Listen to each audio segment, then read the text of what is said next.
To your left, folks, is the Washington Monument. To your right, the White House. And over there, just beyond the Capitol, is the national debt.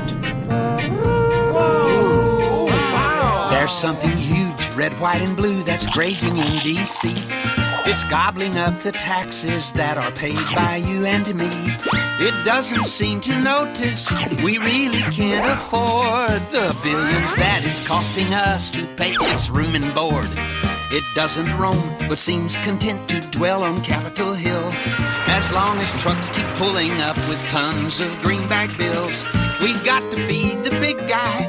We really can't forget it has an awesome appetite, Tyrannosaurus debt. The debt was born in 1790 when our new government took over $75 million the colonies spent in the Revolutionary War. We've got to feed the monster so it doesn't get upset.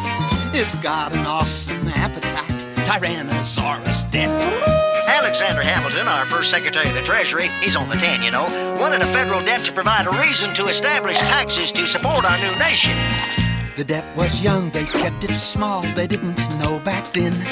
In 1812, another war would make it grow again. By 66, the Civil War had cost the nation millions. The government in Washington now had a debt of billions. The Civil War ran up a debt of almost $3 billion that still wasn't paid off by World War I. We're spending money we don't have, or so it would appear. The deficit is that amount we overspend each year.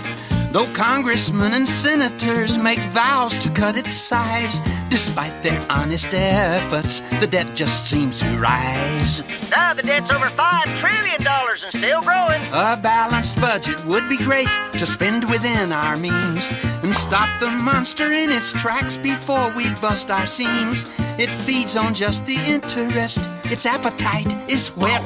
It never ever stops to rest. Tyrannosaurus debt. And this is the U.S. Treasury. It sells treasury bonds, bills and notes, and savings bonds to finance the debt.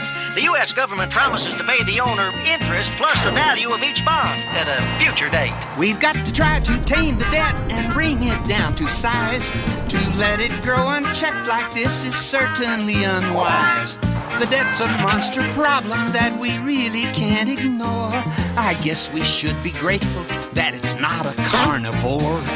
We got to keep on servicing our trillion-dollar pet.